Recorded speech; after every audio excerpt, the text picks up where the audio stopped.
Well, it's good to be back with everyone. I saw the video a little earlier from the last time I was here. I was skinnier and I didn't have a beard. So things change as time goes on. The capacity that I'm talking to you guys about today is as the recorder of the shrine. So if you're familiar with your Blue Lodge, there's a secretary in the Blue Lodge, and I fulfill that capacity in the shrine as the appendant body goes. And I'm happy to see some Shriners here. We've got a past potentate who's sitting over here. Illustrious Sir Tom, it's good to see you. I'm glad you're back from Arizona and Florida. Just saw him last week when he came to the office. And Ted is a past Grand Master and is a Shriner. We're happy to have you. And then Tom, who has driven quite a few times with the temple as one of our Shriners. It's good to see you too, Tom. And Bob, who's our candidate from Saladin Temple for the Grand Lodge Alliance. So we're excited and wish you the best with that, Bob. Did I leave anybody out? I don't think I did. I'd be happy to change that status for any of you that want to be Shriners. I passed out a card a little bit earlier, and I'm going to talk about it in a second. Let me know if you didn't get one. I'd like everyone to have one. It's not my card. It's a card that Shriners Hospital for Children has published, and it's a card that basically gives you a phone number and instructions on how to become a patient at Shriners Hospitals. And we use this, I use this frequently. It gives them a straight number. You know, it used to be in the day you'd do an intake clinic where you'd have a doctor see a kid, and then we would get them down to the hospital. Now they can take care of all that on the phone and get a patient set up for their first trip, and either they transport themselves down there and we help them with that, or we transport them down there. But it's now possible to get a consultation with Shriners over the phone and get into the hospital. And I'm going to talk a little bit later about the charity, because for me that is really one of the defining things about the shrine. If anyone has been around Masonry long enough, you hear different things about different organizations. You know, they all have their own eccentricities and their own ways of doing things. And the one thing that the shrine, I'm going to start with a negative thing and then tell you all the positive things. If I'd say there's a negative thing about the shrine, it's not different than any other organization that's got a group of people in it. It has its politics and its organizations and its cliques. And I think our shrine, and I talk to other recorders and I know we're not alone. We're definitely not alone in the sense that we have ours, and that's created some strife in the organization. And most of you know the history of the shrine in the last couple of years. There was a disagreement between the imperial potentate of the shrine and the Grand Master of Michigan a couple of years ago. And that was a really difficult time for the shrine, because we found ourselves in sort of a limbo status in the Grand Lodge. We weren't initiating people and nothing was going on, and that was statewide. I start with that because I want to give you an idea of where the shrine's trying to go, where it's trying to go from its past, where it's trying to go from recent history, and also let you know that I'm asking anyone that isn't a Shriner to give some serious thought to being a Shriner. And this isn't a plug to get you into another appendant body, because I know one of the biggest things, and we're all in different appendant bodies. I'm a Scottish Rite Mason and a York Rite Mason. There's a competition for our time in our lives, maybe more different than anything else in history. We have a lot of things going on. We have commitments to families, and we have commitments to our lodge before we have commitments to appendant bodies. But one of the things that we're trying to do is the shrine, and I'm not saying anything about another organization or any other organization, but I think just like the Scottish Rite and the York Rite, the shrine is a very relevant appendant body for today. And it does include something that is not necessarily present in the Blue Lodge. And it's part of what we're working very hard on. Depending on what lodge you belong to, you might be more or less involved with some sort of a community thing. If you look at most of the guys, the young guys that are joining lodges now, and I do a lot of these investigations in my lodge, we have young men that say, you know, one of the reasons I want to be in Masonry is I want to be active in an organization that can keep me active in my community. And there's a lot of great things to do in lodge, but if we take an honest look at ourselves, we see that some of our lodges don't do a lot in the community sometimes. You know, if you're from a really small town, I think you actually have a better chance of being very engaged in your community. There's some guys up in Lake City who are Shriners and Masons up there, and the kind of involvement that they have with their community kind of blows me away. There's one elementary school in that town, and they send the entire 4th grade class to the circus every year, and they raise money for the 6th grade class to do other things, and they can do that in a community, and everyone knows them, and it's very easy to get by-in. When you get into a larger community like Grand Rapids, it's a lot more difficult because there's just a lot of other organizations out there and a lot more people. And so I always wonder, you know, what are we giving guys that join the craft today in our lodges? We give them fraternity, we give them these other things. But the shrine, I think, is unique in its status of being able, and all appendant bodies have great charities, by the way. I think they're all amazing. The Learning Centers for Children that the Scottish Rite has, some of the things that the York Rite does with vision, they're all great. But the shrine is a charity, the Hospitals for Children is a charity that allows an individual member to actually physically be involved in the delivery of what we do in the community and the good that we do. And it's also the largest Masonic philanthropy hands down, and I challenge anyone to prove me wrong on that, but it's the largest Masonic philanthropy hands down. We have a network of, in this varies, you'll hear a different number, 22, 23 hospitals that are in the country, and now we're starting to branch out. We have clinics in Mexico, and we have a hospital up in Canada. The thing that we're focusing on, the thing that I'm focusing on as the recorder of Saladin, and a lot of the officers are working hard on, is it's no mystery that appendant bodies have one group of people to recruit from, and that is the Blue Lodge Masons. And that, no matter how hard we work, is a shrinking number of people. There are fewer and fewer people being initiated into the Blue Lodge, and the Blue Lodges are getting smaller just because of the demographic that we're looking at. So one of the things that we're doing is how do we make the Shrine a force not only for good within its own organization, but a force for good within Masonry? How can the Shrine be an organization that benefits the Blue Lodge? And so we're always looking to the Blue Lodges for material, but we're identifying people and doing things in the community that make people interested in us, and by virtue of that, interested in the craft. Because someone's going to get interested in the lodge or Shrine because they either grew up around it, they are associated with someone who is in it, or they see some good work that it does and say that that's an organization that I want to identify with. And that last one is really the hardest one, because if it's our son or our grandson or our brother, we're comfortable in trying to seek out that person and share with them the good thing that the craft is and get them involved. But it's harder to reach out into the community and interest someone in it, and especially if we go past all the stuff that we used to have. You really have to hold off. You can't ask someone, and it's got to be something that they do. That we still live with that in a lot of ways, because we ourselves are not necessarily comfortable in seeking out people that are right for the craft. And so we're really focused on trying to grow the Shrine, trying to grow it from the people that are in the craft now, but grow it in ways that attract community members to what we do, the philanthropy that we do, the fraternity that we offer both in the Shrine and in the Blue Lodge. And I don't want to take up a lot of time with the video, but I have a really short video that is the latest promo piece from the hospital. And I think it's really good to see, and then I'm going to talk a little bit more about the philanthropy piece of it. We got it right up on the TV here. Today, all around us, a terrible thing is happening. Something precious is being taken away. Childhood. Orthopedic conditions, spinal injuries, burns, and cleft lip and palates can rob children of their happiest days and severely limit their potential. But something good is also happening. Today, at any of the 22 Shriners Hospitals for Children care facilities, specialists and volunteers are at work, caring, mending, researching new ways to give children a brighter future, regardless of their family's ability to pay. It takes the greatest medical skills that set global standards in pediatric care. But true healing takes something else too, something extra special. Love. Love puts every child first. Love drives medical breakthroughs. Love makes a hospital feel like home. It's why volunteers give millions of hours. It transports families door to door. It rebuilds a child's confidence. It helps them face their first day back at school. And it keeps healing until they're grown up. At Shriners Hospitals for Children, love comes to the rescue every day. And last year alone, it helped give over 120,000 childhoods back. I was one of the children helped by Shriners Hospitals. It was the acts of love and their care that made the difference to my healing. I owe my life to them. If you know a child they could help, contact Shriners Hospitals for Children at 1-800-237-5055. To send your love to the rescue by making a donation, please call 1-800-241-GIFT or visit us at shrinershospitals.org. As a speaker, there's not a whole lot I have to say about that message. I mean, it really resonates with you.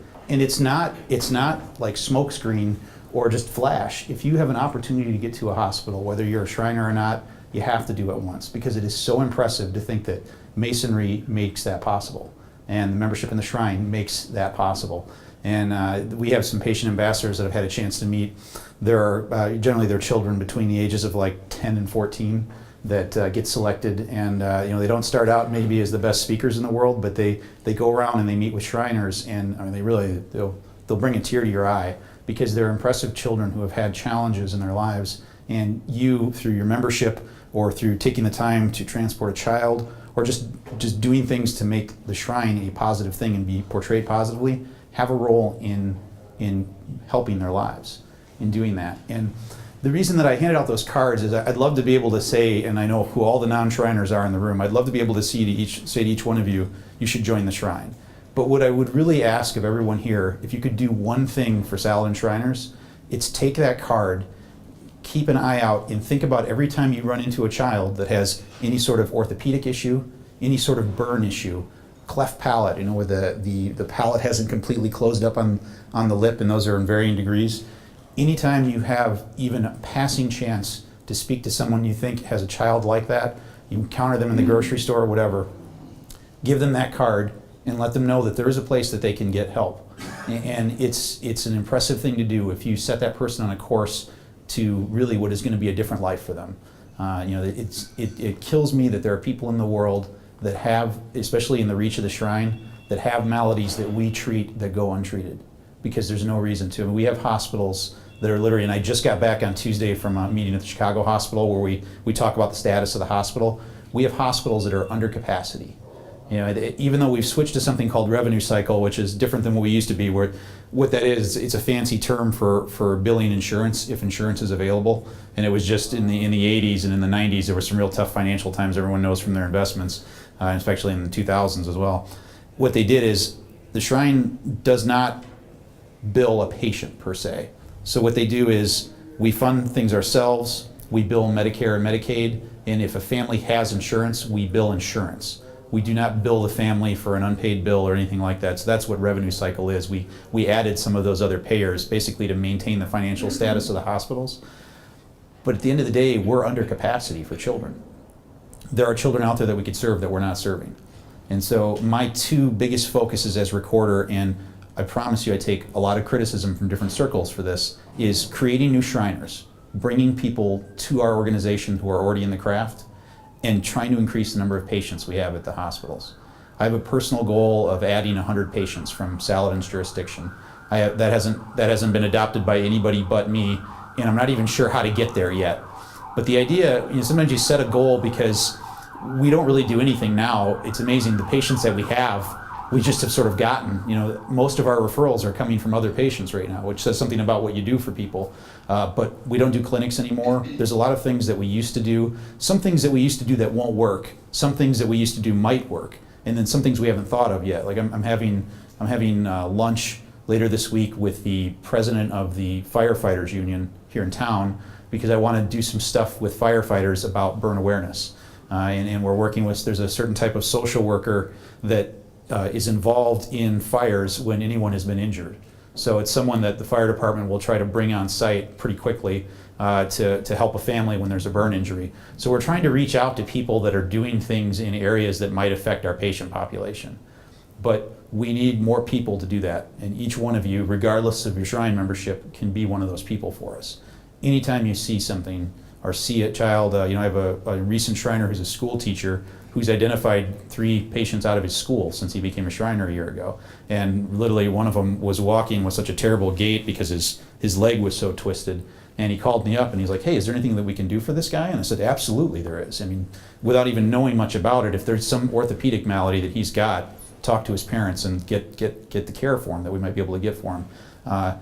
And the craft does so many great things, but I'm very active in a lot of organizations.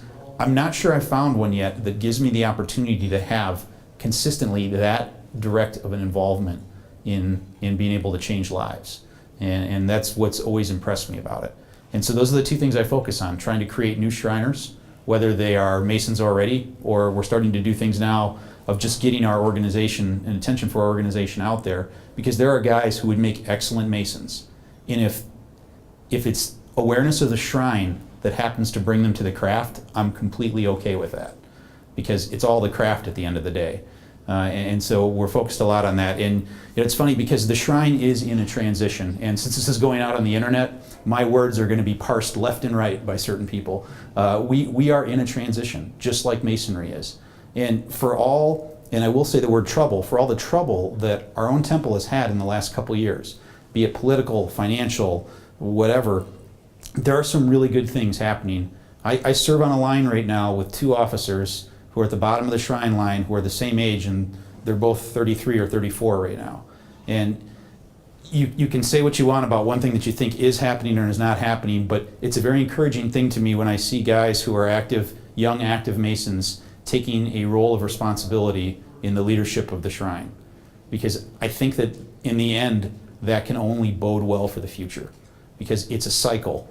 And sometimes I get looked at as a young Mason, but I've been in the craft 14 years now. So I'm actually somewhere in between that. There's a lot of younger guys that joined a few years ago, and I know there's a lot of guys who are good friends of mine, many in this room, who have been in a lot longer than I have. But I kind of joined at a time where we were, I think, really in sort of a lull in the late 90s. Things were still sort of going good, but honestly, we were living off of growth that came from the 60s and 70s. And we were on the back end of that. And I think where we're at right now is we have a settling that's occurring. We have a couple of lodges who are very active, who are initiating guys, and that's great. But what I'm about is adding this one thing to them. And you join an appendant body for a different reason. You might go into the Scottish Rite because you want to see the degrees. You want to experience that additional degree work that Scottish Rite does and some of the things that it does. There are certainly reasons why you would go into the York Rite, particularly because of the content of those degrees and the missions of those organizations. And I always tell people the reason that you should go into the shrine, if you go into it, is one, it's an organization that believes in enjoying itself, but 2, and more importantly, it's an organization that believes what's represented by those cards that I've given you. We want to change lives, and who doesn't want to do that? And so that's what we're working on. There's a lot of things going on. I can give you a couple of specifics about the organization.